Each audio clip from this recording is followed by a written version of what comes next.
नमस्कार, सलाम, प्रणाम और सुबह के इंडी प्लस न्यूज देख रहे हैं सभी दर्शकों को प्यार भरी सत श्री अकाल। दोस्तों, इस वक्त की बहुत ही बड़ी खबर आ रही है अमेरिका और नाटो से। इन दिनों दोस्तों अमेरिका नाटो को अपने हाथों की कठपुतली बनाना चाहता है और नाटो देशों के ऊपर दोस्तों अपनी बातें थोपना चाहता है। नाटो संगठनों के अंदर कोई किसी देश को स्वतंत्रता नहीं है कि वो छोटा सा देश अपनी बात रख सके। नाटो के अंदर सिर्फ अमेरिका की बात माननी होगी। अगर अमेरिका की बात नहीं मानी तो अमेरिका आपसे नाराज हो जाएगा और उसके खिलाफ आपको एक चुनौतीपूर्ण एक समय का सामना करना पड़ेगा। हाल ही में दोस्तों अमेरिकी राष्ट्रपति ट्रंप और उनके विदेश मंत्री आए हैं और उन्होंने तीखे शब्दों में टिप्पणी की है कि नाटो का हमें क्या फायदा हुआ। नाटो का हमें क्या फायदा हुआ कि यहां पर ईरान वॉर के अंदर कोई नाटो देश उनकी मदद करने के लिए नहीं आया। इस पर दोस्तों नाटो के देशों के पास अपने तर्क हैं कि जब यह जंग शुरू नहीं हुई थी तब बड़बोले अमेरिकी राष्ट्रपति डोनाल्ड ट्रंप अफगानिस्तान की वॉर के अंदर नाटो देशों का मजाक बना रहे थे। उस समय ट्रंप कह रहे थे कि देखिए हमारी सेना फ्रंट लाइन पर लड़ती थी, नाटो के देशों के सैनिकों के बिना भी हम अफगानिस्तान का मोर्चा फतह कर सकते थे। और अब जब ईरान के अंदर संघर्ष चला तो दोस्तों ईरान ने तोते उड़ा दिए, तोते। और उसके बाद दोस्तों अमेरिका यहां पर अपनी हार का ठीकरा नाटो के ऊपर फोड़ रहा है कि आप मदद करने के लिए नहीं आए। दोस्तों नाटो वालों ने कहा कि तुमने क्या हमसे पूछकर यह लड़ाई शुरू करी थी कि तुम्हें अब अमेरिका को अब नाटो देशों की जरूरत पड़े। लेकिन इसी बीच दोस्तों बीच बचाव करने के लिए नाटो ने अपनी इज्जत तो बचा ली और ट्रंप को भी बता दिया कि अमेरिका अकेला भी किसी खेत की मूली नहीं है। यहाँ पर सभी एक साथ हैं, तभी नाटो की शान है, तभी अमेरिका की शान है, तभी नाटो देशों की शान है। अगर एक साथ नहीं है तो कोई कुत्ता भी इनको नहीं पूछता।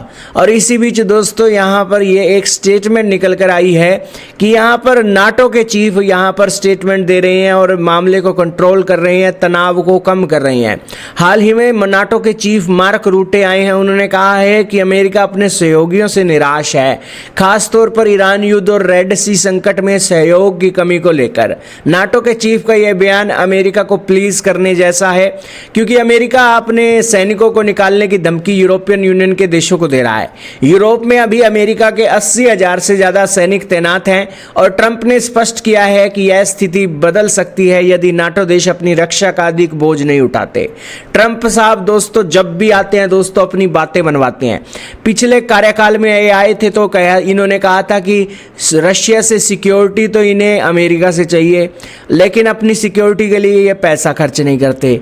और गैस की बात आती है, तेल की बात आती है तो रूस से खरीदते हैं, अमेरिका से नहीं खरीदते। तो वो सिचुएशन अब इनके दूसरे कार्यकाल में पलट चुकी है। और अब दोस्तों यूरोप के कई देश अपना रक्षा बजट भी बढ़ा रहे हैं। रूस से तेल और गैस की सप्लाई भी बिल्कुल ठप पड़ गई है और पूरी दुनिया का ही दोस्तों महंगाई के कारण एक चीजें चल रही हैं। लेकिन इन सब में फायदा अमेरिका का ही पहुंच रहा है। अमेरिका अपनी बेइज्जती करवा कर दोस्तों, पूरी जहालत करवा कर दोस्तों मोटी इनकम काट रहा है। ये आपको बात माननी पड़ेगी। तो यही कारण है कि दोस्तों अमेरिका बड़ा चतुर है, चालाक है और यही कारण है कि ये अपने फायदे के लिए दोस्तों कुछ भी कर सकता है और वो कुछ भी इसने अब कर दिया है। अपनी इज्जत को दांव पर लगाकर दोस्तों ये मोटी इनकम जनरेट कर रहा है और यूरोप से मोटी इनकम जनरेट करके दोस्तों कमाई पे कमाई कर रहा है। क्योंकि यूरोपियन देश अब रूस से तेल और गैस न खरीदकर अमेरिका से खरीदते हैं, वेनेजुएला से खरीदते हैं। तो इसमें दोस्तों अमेरिका का भारी कमीशन छुपा होता है। तो यही कारण है कि अमेरिका को यहाँ पर जबरदस्त फायदा हो रहा है। तो यही कारण है कि दोस्तों डोनाल्ड ट्रंप की स्टेटमेंटें कोई ज़्यादा बड़े मायने नहीं रखती क्योंकि अमेरिका का बिजनेस बहुत बेहतरीन ढंग से चल रहा है। जहाँ तक बात है नाटो की, तो नाटो दोस्तों दुम हिलाते हुए फिर से अमेरिका की बात मानने को तैयार हो जाएंगे। नाटो की ये एक हिस्ट्री रही है और पहले कार्यकाल के अंदर भी यही हुआ और दूसरे कार्यकाल के अंदर भी अमेरिका की बातें ही मानी जा रही हैं। तो बेसिकली दोस्तों यहाँ अमेरिका का चेहरा दुनिया को दिखाने के लिए और है और अपने दोस्तों के लिए और है। जैसे कहते हैं ना कि हाथी के दांत दिखाने के और खाने के और, वही हाल है अमेरिका की रिपब्लिकन पार्टी, डोनाल्ड ट्रंप की पार्टी जिसका साइन एलिफेंट है और इसी के साथ वही चीज़ें चल रही हैं। आपका क्या मानना है कमेंट सेक्शन में बताइए। इस वीडियो में दोस्तों इतना ही।